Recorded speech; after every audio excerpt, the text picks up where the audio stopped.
Priscilla, how is the Biden campaign and surrogates reacting this morning? I mean, they're making it pretty clear, it sounds like, he's not dropping out. They are absolutely maintaining that he is going to stay in the race. Not only that, but that he is committed to still attending and debating in September. But what they also acknowledge is that it was a lackluster performance by the president at a critical juncture. This is something, this comes at a time where voters have repeatedly expressed concern about his age, and they wanted a forceful performance. He spent days in Camp David preparing for this. But now, given the performance that we saw last night, they are trying to move on, and they will be doing so on the campaign trail today. But in the immediate aftermath, they were really trying to underscore the stark difference between the two candidates here and trying to put the focus specifically on President Biden's record. And the vice president said it quite bluntly. She said it was a slow start, but then she argued it was a strong finish. And that is some of what we're hearing from surrogates this morning, including campaign co-chair Mitch Landrieu. Take a listen.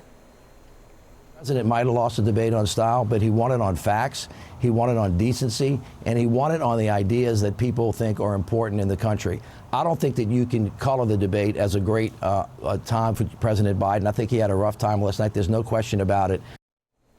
Now, Biden advisors say that they are frustrated that they also were put in a fact-checking position and that President Biden had to play that role over the course of the debate, given Trump's multiple falsehoods. But still, the image was quite grim, according to Democrats. The panic has set in. I was texting with allies last night that said even on immigration, they knew former President Donald Trump was going to slam President Biden on that.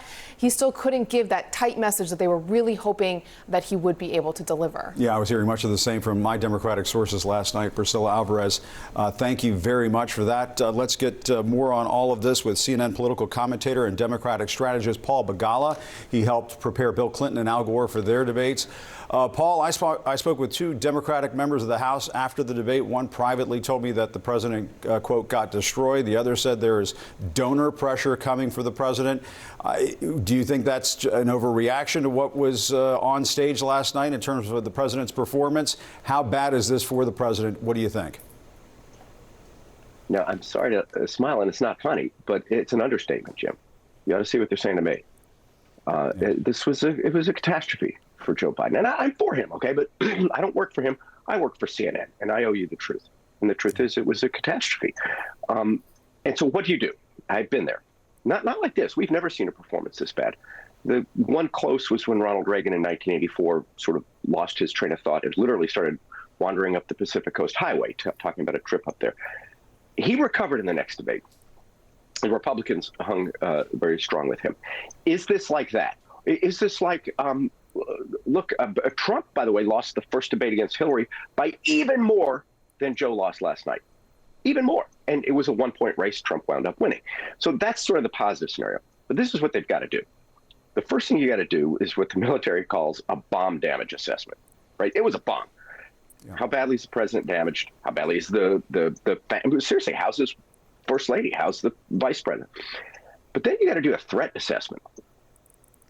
And here's what to look for.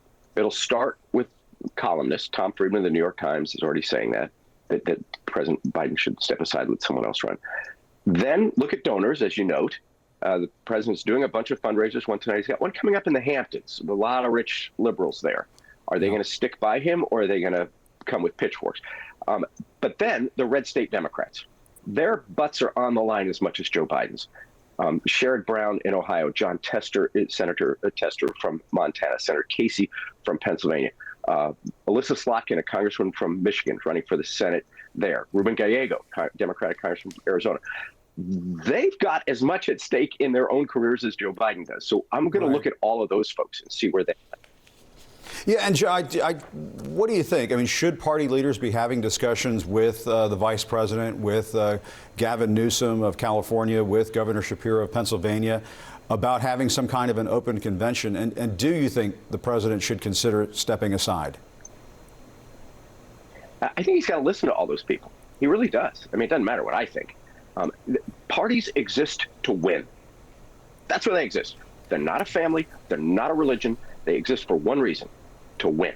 And if those red state Democrats don't believe that Biden can help them win, they're going to speak up. Now, nobody wants to. It certainly hasn't happened yet. But that's what you look for. And that's why this, I think, is very different. 2012, I was with a super PAC, but I was helping the Obama reelection. And oh my gosh, Mitt Romney destroyed him in that first debate in Denver. Just destroyed him. Nobody said, gee, Barack's not up to it. I mean, even to utter the sentence is preposterous, right? Everybody knows Barack Obama was like superhuman talent. He had a bad night. He recovered. And I think that's kind of what the Biden people are going to be saying. It's like, look, everybody loses their first debate. Happened to Reagan, happened to Barack.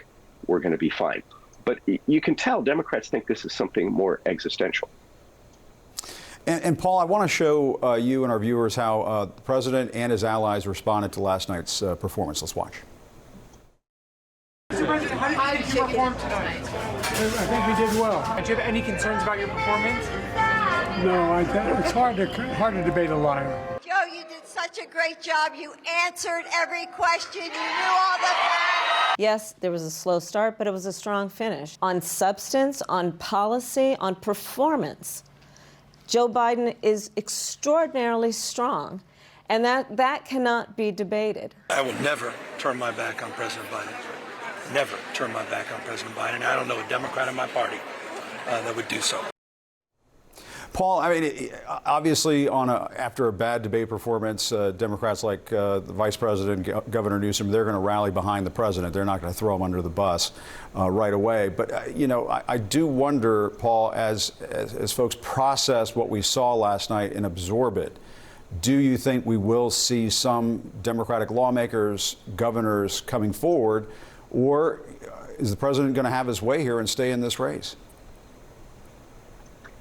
I literally have no idea, Jim. I really don't. Yeah. Here's the risk.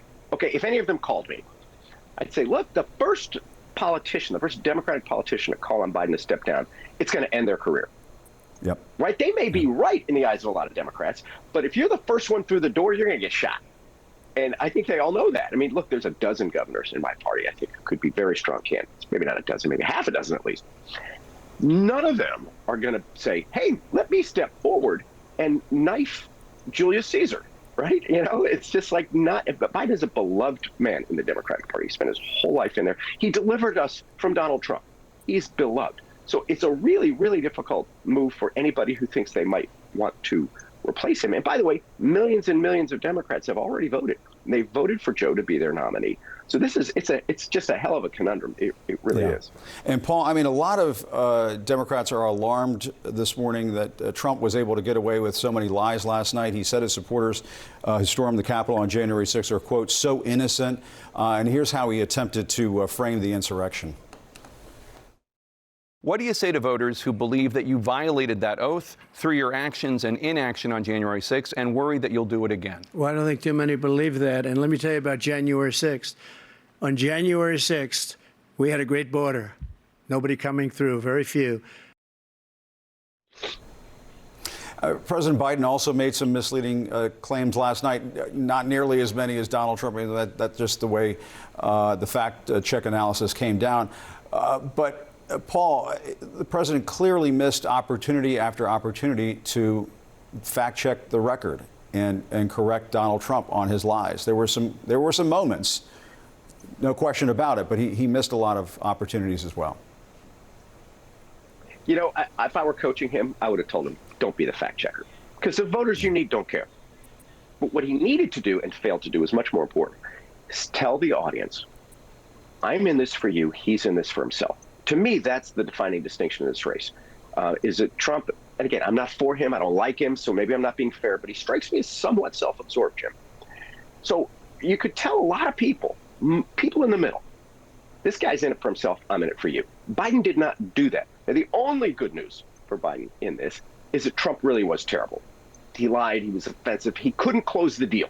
Like, when you have your opponent, like, melting down the way Biden did, Trump should have been, he can't do this. He's not capable. It's like me saying I should run the 100-meter dash in the Olympics, but he should have been distinguished. He should have been statesmanlike. He should have been calm and truthful. And he'd be 10 points ahead this morning. Was he over-prepared? Was that a mistake to have him holed up at Camp David and pump him full of talking points and so on? And I mean, he came out my recollection from last night watching it is that he was trying to rattle off statistics, he was trying to rattle off talking points, and it almost seemed as though he was trying to do too much. Yeah, they always do that to presidents in their first debates. Again, that's what happened to Barack Obama. I talked to somebody who prepared Obama for those debates last night, and he said, not only did we have all the facts, but Obama was so offended that Romney was lying, because presidents aren't treated like that. So that's a risk. Bill Clinton, I'm sorry to brag on my boss, he's the only incumbent president who won his first debate.